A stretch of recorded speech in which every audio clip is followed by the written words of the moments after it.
ఎవరు ఎంత ప్రోటీన్ తీసుకోవాలి, వే ప్రోటీన్ ఎంత తీసుకోవాలి, దాన్ని మన న్యాచురల్ ప్రోటీన్తో ఎలా కంబైన్ చేసుకోవాలి, వెయిట్ లాస్కి ఎంత తీసుకోవాలి, వెయిట్ గెయిన్కి ఎంత తీసుకోవాలి అనే దాని గురించి ఈరోజు మాట్లాడుకుందాం. యూజువల్గా న్యాచురల్ ప్రోటీన్ అనేది మనం చెప్పుకున్నట్టే మనకు కావాల్సిన క్వాంటిటీ కన్నా తక్కువ దొరుకుతుంది. అప్పుడు వే ప్రోటీన్ అనేది కంబైన్ చేస్తాం. ఈ వే ప్రోటీన్ చాలా సార్లు అనిమల్ బేస్డ్ ఉంటుంది, మనకి ప్లాంట్ బేస్డ్ కూడా ఉందన్నమాట.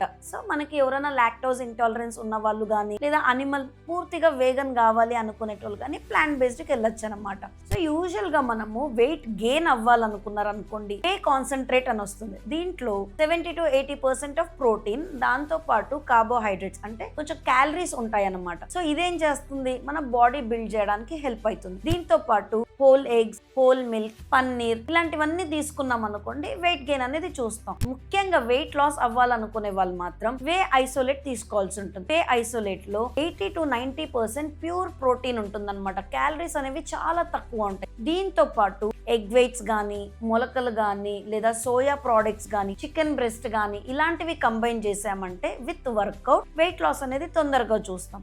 నార్మల్ హెల్దీ పర్సన్స్ మాత్రం ఈ వే ప్రోడక్ట్స్ ఏమన్నా తీసుకున్నా వాటిని పాలల్లో కలుపుకొని తీసుకోవచ్చు. దాంతో పాటు న్యాచురల్ గా మనం రోజు తినే ప్రోడక్ట్స్ లైక్ ఎగ్ కానీ, పాలు కానీ, పన్నీర్, చికెన్, ఫిష్ ఇవన్నీ తీసుకుంటే సరిపోతుంది. మనం ముఖ్యంగా గుర్తుపెట్టుకోవాల్సింది ఏంటంటే, బాగా వర్కౌట్ చేసే వాళ్ళు 2 grams per kg మనము ప్రోటీన్ తీసుకోవాలి అని చెప్పాను కదా. సో దాన్ని మనం వే ప్రోటీన్ అండ్ డైట్ తో కంబైన్ చేసుకుంటే బెటర్ గా ఉంటుంది. ఓకే.